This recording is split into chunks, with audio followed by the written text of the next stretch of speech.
আমার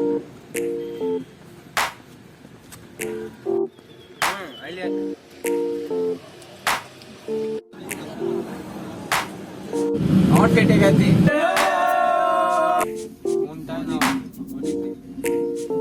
royal Bengal tiger এখানে ঘুমিয়ে পড়েছে। Good morning from Darjeeling. আর এই হচ্ছে আমাদের রুম, আর এই রুম থেকে বেরিয়েই ভিউটা শুধু দেখাই। এই হচ্ছে বারান্দা, আর বারান্দার পিছনে দেখো কি দেখা যাচ্ছে।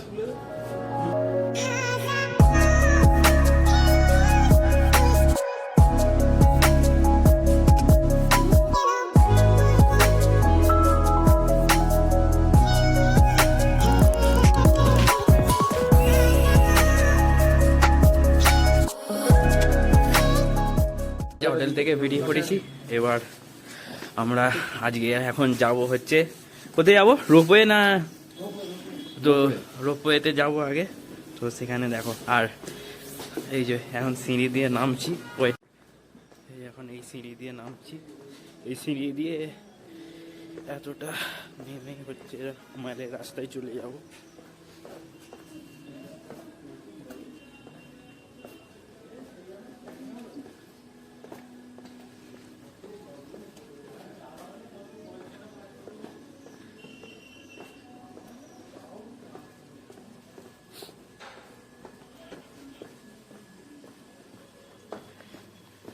সকাল সকাল কাঞ্চনজঙ্ঘা দেখে, একদম হোটেলের বারান্দা থেকে কাঞ্চনজঙ্ঘা দেখেই আবার বেরিয়ে পড়েছি। তো এখন এখানে দাঁড়িয়েছি, একটু চা খেয়ে নিই। চা খেয়ে নিয়ে ওইদিকে পিছনে হচ্ছে লোকাল ট্যাক্সি স্ট্যান্ড আছে যেগুলো রোপওয়ের দিকে যায়, তো সেখান থেকে ট্যাক্সি করে হচ্ছে আমরা রোপওয়ের দিকে যাও। ট্যাক্সি পেয়ে গেছি, এবার আমরা রোপওয়ের দিকে এগোচ্ছি। সেখানে গিয়ে লাইন দিতে হবে। কতক্ষণের ব্যাপার থাকে তাও? 2-3 ঘন্টা লাইন দিয়ে দেখি টিকিট কেটে কখন রোপওয়ে হয়। চলো সেখানে রোপওয়ের টিকিট কাউন্টারে গিয়ে দেখা যাচ্ছে। এখন এসে গেছি হচ্ছে এই পিছনে সেন্ট জোসেফ স্কুল, যেখানে সব সিনেমা শুটিং হয়েছে, মেহুনা, ইয়ারিয়া, এই যে এই স্কুলে। দাঁড়াও ব্যাক ক্যামেরায় দেখানো যাক। শেয়ার ট্যাক্সি কিন্তু চলে চক বাজার থেকে সিংহমারি ট্যাক্সি স্ট্যান্ড পর্যন্ত। সিংহমারি ট্যাক্সি স্ট্যান্ড থেকে নামিয়ে দিলে সেখান থেকে কিছুটা হেঁটে এই সেন্ট জোসেফ স্কুলের পাশ দিয়েই হেঁটে আসতে হবে আমাদেরকে রোপওয়ের জন্য।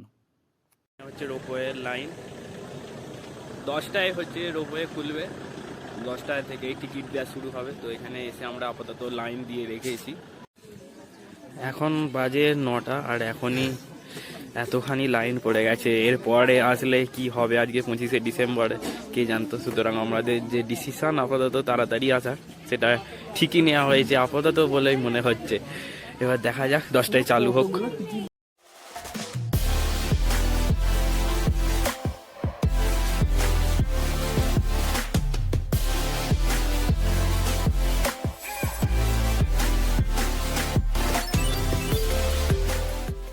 দার্জিলিংয়ের এই রাঙ্গিত ভ্যালি রোপওয়ে কিন্তু ভারতের প্রথম কেবল কর্ড রোপওয়ে। এখন 10টা 35 বাজে, আর এই সবে টিকিট কেটে ভিতরে এন্ট্রি নিচ্ছি। এখনো অনেকটা এই লাইন আছে, এটাও আশা করছি আধ ঘন্টার মধ্যে হয়ে যাবে। এবার দেখা যাক, তারপরে রোপওয়ে থেকে ভিউ দেখাচ্ছি।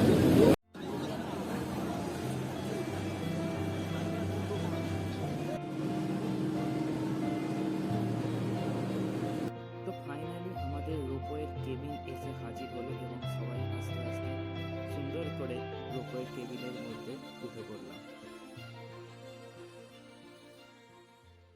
ঠিক আছে, ওইদিকে একজন যা, ওইদিকে। এই ভাই কে যাবি, চলে যা। ঠিক আছে, রোপওয়ে উঠে উঠেছি। আমরা তো খুব একটুখানি নার্ভাস লাগছে, প্রথমবার রোপওয়ে। আমার কেটে গেছে। কি মনে হচ্ছে? এখনো চালু হয়নি, তো চালু হওয়ার পর আবার দেখা যাক। এখন নামানো যাবে? গেছে, যাচ্ছি রোপওয়েতে। আরে বাপরে,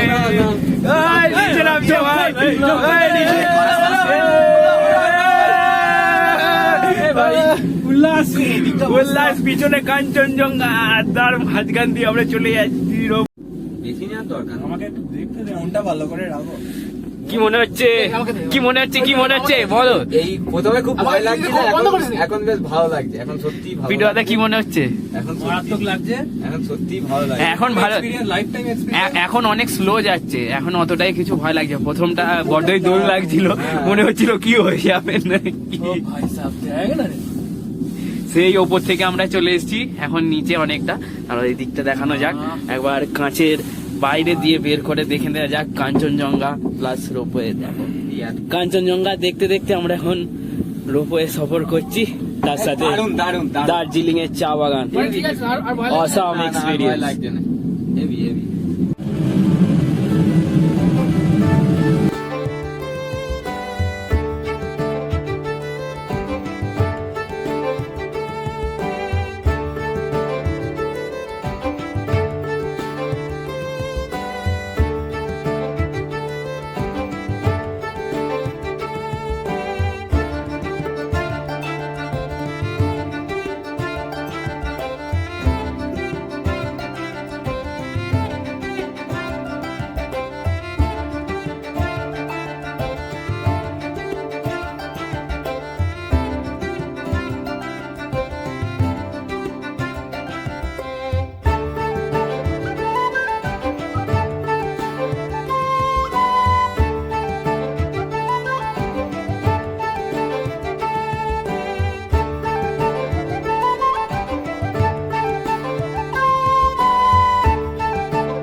রোপওয়ে থেকে নেমে আর এখন এইখানে একটুখানি ভিউ এনজয় করছি। বেশিক্ষণ এখানে থাকতে দেবে না, অল্প কিছুক্ষণ ঘুরে আসতে বললো, তারপরে ওখানে লাইনে দাঁড়িয়ে আবার রোপওয়ে করে ফিরে যাব। তার আগে এখান থেকে কিছুটা ভিউ এনজয় করে নাও।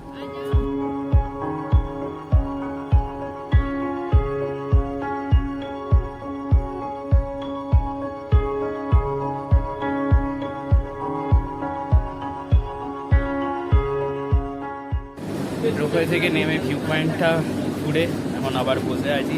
এখন কখন রোপওয়ে আসবে, কেবিন আসবে, তখন তার জন্য সেই লোক নামলে তবে আমরা যেতে পারবো। আর যে সেখানটা অনেক না নামলেও হবে, তেমন কিছু দেখার নেই।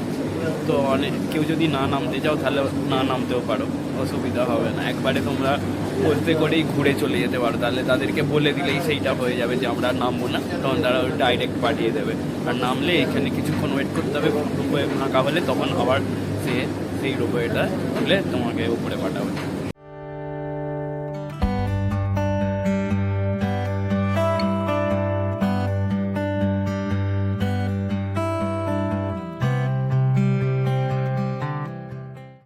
রোপওয়ে দেখা কমপ্লিট। আমরা উঠেছিলাম হচ্ছে 11টার সময় রোপওয়েতে, আর এখন 12:15 বাজে। বেরিয়ে জুওলজি গার্ডেনের দিকে এগিয়ে যাচ্ছি জুটা দেখতে। তো হেঁটেই যাব 1 কিলোমিটার রাস্তা, একটু চড়াই রাস্তা উঠে একটু মজা নিতে নিতে, হাঁটার মজা নিতে নিতে এগিয়ে যাই। কেমন লাগলো রোপওয়ে? কাঞ্চনজঙ্ঘার সুন্দর ভিউ দেখতে চাইলে অবশ্যই যান, বেশি কিছু নেই, ওয়ান টাইম এক্সপিরিয়েন্স করাই। একদম 1 ঘন্টা রোপওয়েতে, 1 ঘন্টা 15 মিনিট মতো সময় লাগবে রোপওয়েতে। আর ওই যে পাহাড়ের দৃশ্য, চা বাগানের দৃশ্য দেখতে দেখতে যাওয়া, ওটা একটা আলাদা মজা লাগছে, এটাই আর কিছু।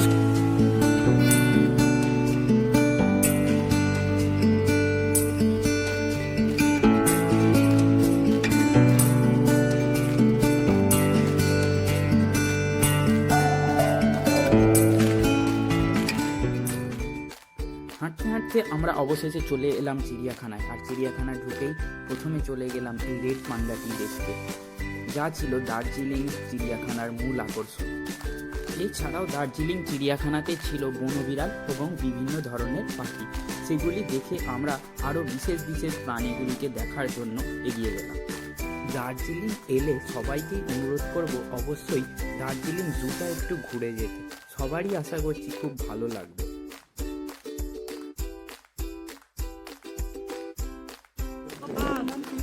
Snow leopard. এই স্নো লেপার্ডও কিন্তু দার্জিলিং চিড়িয়াখানার একটি মূল আকর্ষণ। লাদাখে পাওয়া যায়। শুয়ে আছে এখন। রয়্যাল বেঙ্গল টাইগার এখানে ঘুমিয়ে পড়েছে, কিন্তু বেশ বড় সাইজের বাঘ আছে। হিমালয়ান উলফ এখানে দেখা যায়, পুরো হাস্কি যেন। সমস্ত রকম জীবজন্তু দেখে আমরা এগিয়ে চললাম চিড়িয়াখানার মধ্যেই থাকা হিমালয়ান মাউন্টেনারিং ইনস্টিটিউটের দিকে। সেখানে হচ্ছিল জিপ লাইন থেকে শুরু করে বিভিন্ন রকম অ্যাক্টিভিটি, যা বাচ্চারা চাইলেই করতে পারে।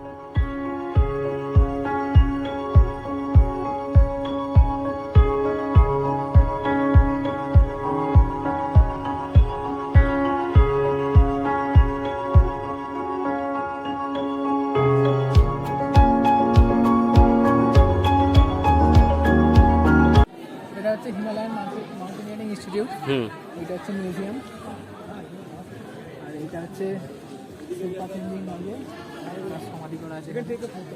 আচ্ছা, আর এটা হচ্ছে এডমান্ড হিলারির স্ট্যাচু। কেউ ভেতরে মিউজিয়ামে দেখতে গেলে দেখতে যেতে পারো। মিউজিয়ামে অনেক কিছু আগেকার যে মাউন্টেনারিং সম্পর্কে সব অনেক কিছু তথ্য দেওয়া আছে, সেটা এখান দিয়ে। যে এটা হচ্ছে মেন ইনস্টিটিউটটা, এখানেই হয়তো মাউন্টেনারিং শেখানো হয়। জু থেকে বেরিয়েই এত খিদে লেগেছিল, আমরা তাড়াতাড়ি করে বেরিয়ে ট্যাক্সি ধরে সরাসরি চলে এলাম হোটেল মহাকালী। সেখানে গিয়েই আমরা লাঞ্চ সারলাম। প্রথমেই সবার জন্য অর্ডার দিয়ে দিয়েছিলাম 1 প্লেট বিরিয়ানি, যেটা আমরা 5 জনে ভাগ করে নিয়েছিলাম। বিরিয়ানি খেয়েই একদম মনের মতো হয়নি। এরপরেই সবার জন্য অর্ডার দেওয়া হয়েছিল মটন থালি, যা এক কথাই ছিল খুবই বাজে। কি করে অন্য ইউটিউবাররা এই মহাকাল রেস্টুরেন্টের খাবারের এত প্রশংসা করে তা আমাদের সত্যিই জানা ছিল না। এখন আছি এই গোর্খা রঙ্গমঞ্চ ভবনের সামনে, আর এখানেই হচ্ছে পিছনে হচ্ছে এই মহাকাল মার্কেটটা চলে এসছে, যেটা আগে উপরে ম্যালের কাছে ছিল, সেটা এখন এইখানে চলে এসছে। তো সেইখানে হাঁটতে হাঁটতে আপাতত এর খোঁজ পেয়ে এখানে এসেছি। তো দেখি কি জিনিসপত্র সব আছে, একটু কেনাকাটা করা যাক। এই মহাকাল মার্কেটে জিনিসপত্র অনেক কিছু থাকলেও এর দাম ছিল অনেক বেশি। মহাকাল মার্কেট থেকে বেরিয়ে এখন এই সামনে চার্চ আছে, চার্চের দিকে একবার যাচ্ছি। এই যে পিছনে চার্চ দারুণভাবে সাজিয়েছে ক্রিসমাসের জন্য। বাইদা সবাইকে মেরি ক্রিসমাস, এনজয় করো সবাই। হয়তো এনজয় করে ফেলা হয়ে গেছে। একটুখানি দার্জিলিং ম্যালের চারিদিকে এখানে চার্চ আছে, এনজয় করি, তারপর মেলাতে গিয়ে মজা হবে।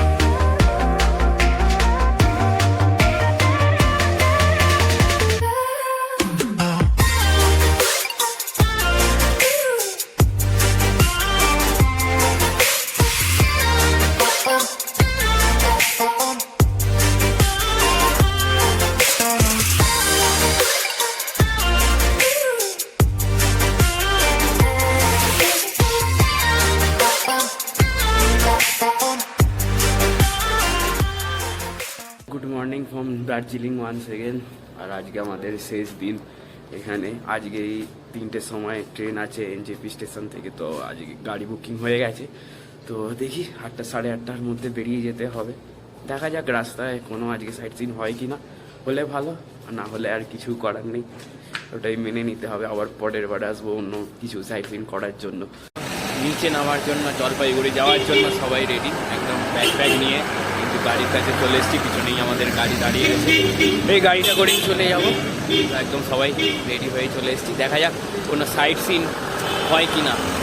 8:30 আমাদের গাড়ি ছেড়ে দিয়েছে, আর সাইট সিন কিছু হবে না। দেখা যাক, টুকটাক যদি নামা যায়, আর তাড়াতাড়ি পৌঁছতে পারলেই ভালো, ট্রেন না মিস করলেই হলো। অবশেষে দার্জিলিংয়ের ঘুম স্টেশনকে বাই বাই করে আমরা এগিয়ে চললাম আমাদের এনজেপি স্টেশনের দিকে। 8:30 বেরিয়ে এখন টাইম 10:15 হয়েছে। আর রাস্তায় এই যে এখানটায় দাঁড়িয়েছি, মেল্টিং পটস ক্যাফে, এইখানে দাঁড়িয়েছি এখন টুকটাক ব্রেকফাস্ট করার জন্য। ব্রেকফাস্ট বলতে একটা ওয়াই সবাই নিচ্ছে, তো সেইটাই অর্ডার দিয়ে দিয়েছি, সেইটাই খাবো।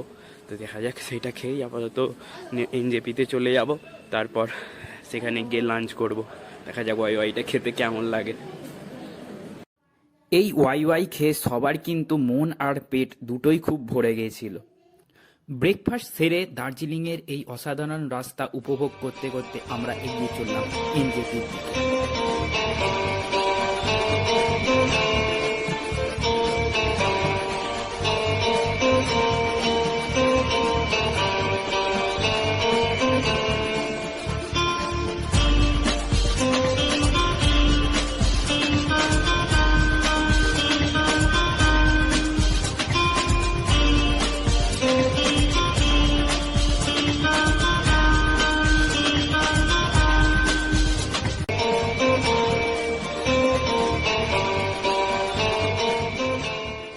এখন বাজে 1:30 আর আমরা এনজেপিতে ফাইনালি চলে এসেছি।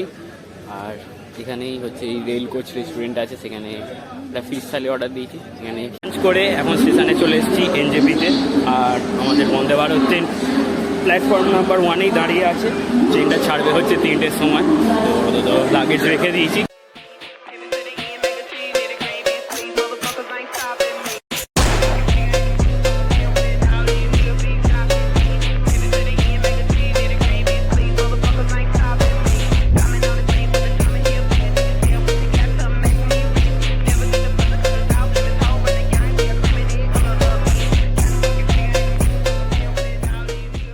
ট্রেন ছেড়ে দেওয়ার কিছুক্ষণের মধ্যেই আমাদের সবাইকে দিয়ে দিল স্ন্যাক্স আর চা। তখন আমাদের ট্রেন ছুটে চলেছে 110 কিলোমিটার/আওয়ার গতিবেগে। কিছুক্ষণ পরেই আমাদেরকে দিয়ে যাওয়া হলো আমাদের আজকের ডিনার। আর এই ডিনার খাওয়া আমাদের সেই সময় ছিল দুষ্কর ব্যাপার। তবুও ডিনারটা খেয়ে সব থেকে ভালো লাগলো চিকেনটাই, বাকিগুলো ছিল অ্যাভারেজ। ডিনার করার পর একটু ঘুমানোর চেষ্টা করলেও বন্দে ভারতের সিটগুলি এতই শক্ত ছিল যে ঘুম কিছুতেই এলো না। বোলপুর স্টেশন ছেড়ে যাওয়ার পর অবশেষে আমাদের ট্রেন তার স্বভাবসিদ্ধ গতিতে ফিরল আর প্রায় 130 কিলোমিটার/আওয়ার গতিবেগে ছুটে চলল হাওড়া স্টেশনের দিকে। অবশেষে আমাদের ট্রেন হাওড়া স্টেশনে ঢুকলো, তখন বাজে 10:27। আর এখানেই শেষ হলো আমাদের দার্জিলিং যাত্রার গল্প। এরপর আবার দেখা হবে অন্য কোনো জায়গায়, অন্য কোনো ব্লগে। ততদিনের জন্য বাই।